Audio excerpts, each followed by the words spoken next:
George Washington. One of these individuals' names was Representative John Jay.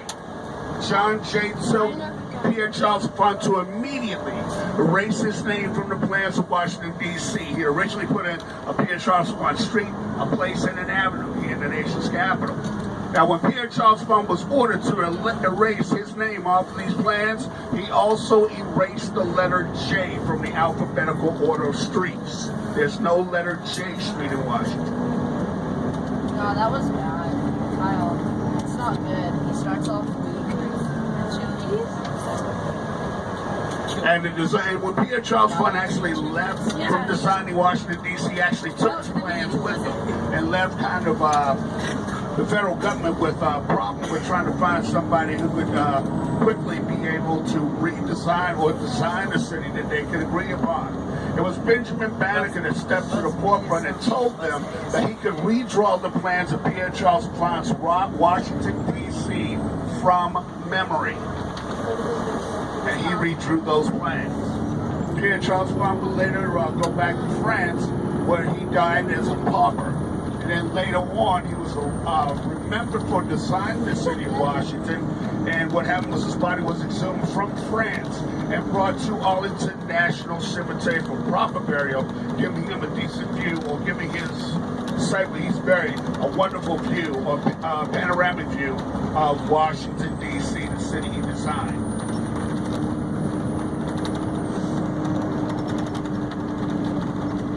Up on your right hand side, that's Pierre Charles Font Plaza.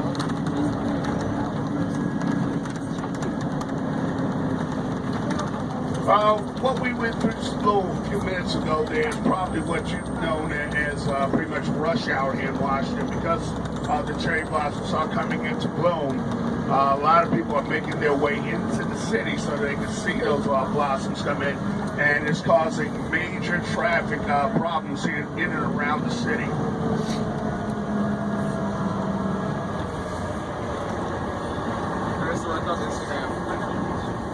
She saw me. Now, as we make our way through here up on your left-hand side, that is known as the waterfront here in Washington, D.C., or Washington, D.C. Harbor. And this is where you'll find most of the boats of a lot of individuals, a lot of the upper middle class. They have boats around Waterfront. here. And that waterfront is undergoing a major renovations here in the Washington metropolitan area. They're actually going to be putting condominiums and other businesses up because more and more people are moving here to Washington, D.C. from other areas and taking jobs with the federal government from these areas and moving into the city. The same thing's being done in parts of Virginia and also parts of Maryland to accommodate the flood of individuals that are coming in.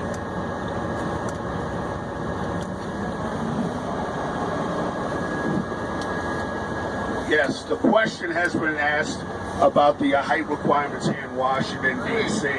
Now, in designing any building here in the nation's capital, it can take up roughly about a city block.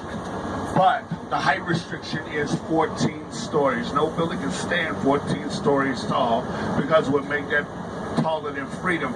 And we value freedom above all else. And that is why freedom, the statue, is that point. They don't want anyone to surpass. The only building that does surpass that is the Washington National Cathedral. It's not so much that the building is tall, but because it sits at the highest point in the nation's capital, Mount St. Albans. And to show the world once again that we are one nation under God. Now, across from us on the left-hand side, the other side of the harbor, that is known as Haynes Point here in Washington, D.C. It's kind of a nice parkland area, which is roughly about 3.5 miles in circumference there. And it was a man by the name of Oliver Haynes that was responsible for taking the refuse that was being dug out to put most of these buildings in the nation's capital. What happened was they needed a place for this material to be dumped. And what they did was they set it up so that they could make a little kind of peninsula slipping into the Potomac River and making it one of the major parks here in Washington, D.C. It's a nice place going to exercise. They have a golf course over there and indoor and outdoor tennis courts there, as well as golfing, both miniature and regular. miniature coffee. And now it's in California. Yes, they are. Now, as we come up through here, again, the highest concentration of cherry blossoms here in the nation's capital is up ahead of us. It's up by what is known as the Tidal Basin. It was designed by R.G. Alexander to handle the overflow of the Potomac. The Potomac River used to actually flood over into these areas that we're driving on right now. But those waters have long since receded, giving us the landmass that we have today. And the ambassador of Japan and his wife were the ones that planted the first cherry blossom trees here in this area. They usually come to bloom April 5th through the 12th, but because of the different weather patterns that have been going on, they've been blooming a lot earlier.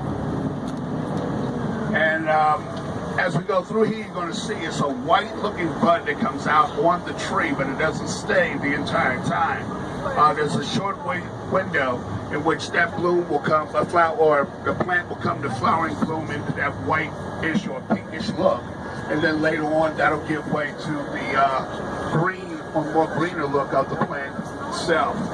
Now, at one point they had issues because George and Martha were nibbling on the trees, and with great effort they were able to capture these two beavers and to re-release them into the wild. They were given the names George and Martha. And you can take clippings from the trees and plant them, and plant a tree of your own. A lot of people do that. We also have something here called the Cherry Blossom Festival, in which they have a Japanese lantern, which is just on the opposite up ahead of us here. And that lantern dates back to the early 13th century. And they light the lantern and they celebrate the blooming of the cherry blossoms. And that's just some of them. Now, we're not talking about the people that are also in the area that are on the paddle boats out there as well. We do have paddle boating out here if you ever get a chance to do so. You can stay as long as you want to. You take ID and a few dollars, I think, and they charge you by the hour to go out on the water. Water isn't really, really deep. It's roughly about 8 feet. Now, we do get it heavily saturated at some points where the water levels will rise, but the tidal basin is designed in such a way so that it can handle rivers when they start to rise. We're going to come down here and see if we can make our way over here and let you guys all go to the Holocaust Museum, which is going to be up on your right-hand side. Holocaust Museum talks about the events that took place when Nazi Germany was rising into power, and they talk about a lot of the events that took place from the gas showers to individuals and what they had to do in order to survive. It was during the Jimmy Carter administration that they were able to get most of the information that they compiled for this memorial, which is where people are up ahead of us standing in line. This is going to be our stop. More than likely going to be the area where we pick you guys up. Do we leave our backpack? Do we leave our backpack? Leave your backpack, yeah. Okay. You just take money. Okay, I got my money, I got my phone, I got my camera. I got my phone, I'm taking a video right now. Can we take our backpacks? No. Aiden, you're not allowed Yo, to. Aiden, you can't take your backpack, man. Only take a little bit of money with you. Cameras are not allowed. No cameras. Oh, what? Just take it, just in case there's anything else. A little bit of money, you don't need your jacket. Wait, no cameras? Yes, I just said that. I don't. Man, dang it. I don't want to. Taking a video anyways.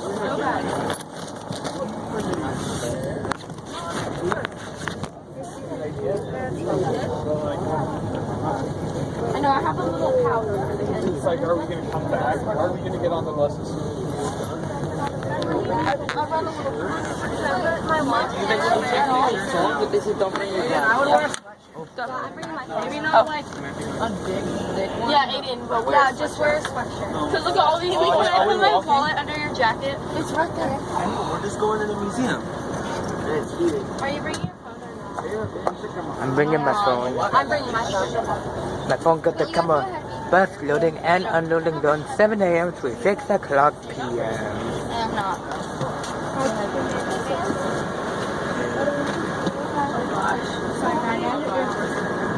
But is it gonna be hot in the museum?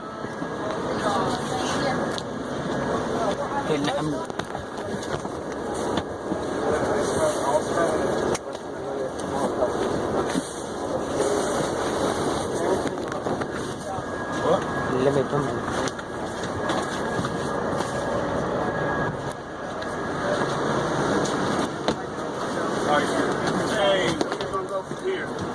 Go, go, go.